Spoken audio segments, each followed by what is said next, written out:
नमस्ते दोस्तों, मैं शिंदे ऑर्चिस में आप सबका स्वागत करता हूं। आज की हमारी गाड़ी है टोयोटा इनोवा क्रिस्टा 2019 की।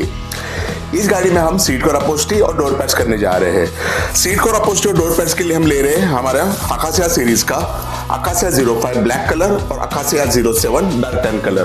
पैटर्न है ओरिजिनल पैटर्न, स्टिचिंग का कलर है डार्क टैन। आइए गाड़ी देखते हैं।